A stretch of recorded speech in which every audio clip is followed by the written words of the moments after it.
नमस्कार बच्चों, कैसे हो आप सब।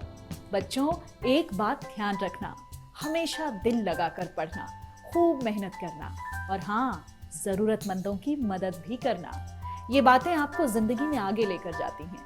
आज मैं आपके लिए एक बड़ी ही मजेदार कहानी लेकर आई हूँ।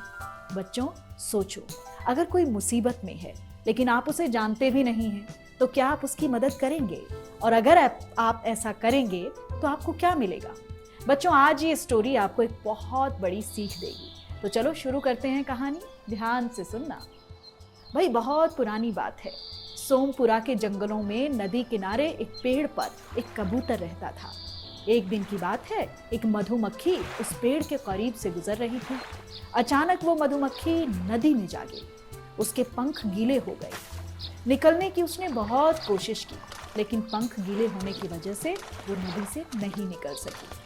जब उसे लगा कि अब वो मर जाएगी, तो उसने मदद के लिए चिल्लाना शुरू कर दिया। पेड़ पर कबूतर बैठा सो रहा था।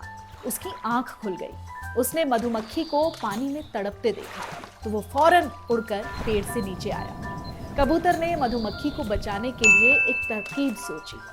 कबूतर ने एक पत्ते को अपनी चोंच में दबाया और उसे नदी में गिरा दिया। वो पत्ता पानी में मधुमक्खी के पास गिरा। मधुमक्खी फौरन उस पत्ते पर बैठ गई। थोड़ी ही देर में उसके पंख सूख गए। पंख सूखते ही मधुमक्खी वहां से उड़कर नदी से बाहर आई। उसने कबूतर को जान बचाने के लिए धन्यवाद कहा और वहां से चली गई। इस बात को कई दिन बीत चुके थे। एक दिन वही कबूतर गहरी नींद में सो रहा था। इसी बीच एक लड़का जंगल में आया और वो सोते हुए कबूतर पर गुलेल से निशाना लगाने लगा। कबूतर गहरी नींद में सो रहा था, इसलिए वो इस बात से अनजान था। लेकिन उसी समय वहां से वही मधुमक्खी गुजर रही थी। उसकी नजर लड़के पर पड़ गई। मधुमक्खी को समझ आ गया कि लड़का कबूतर को मारकर ले जाना चाहता है। मधुमक्खी फौरन बिना वक्त गंवाए लड़के की ओर से उड़ी और उसने जाकर सीधे लड़के के हाथ पर डंक मार दिया। मधुमक्खी के काटते ही लड़का तेजी से चिल्ला पड़ा। उसके हाथ से गुलेल दूर जाकर गिरा। लड़के को चिल्लाते हुए देखकर कबूतर की नींद खुल गई।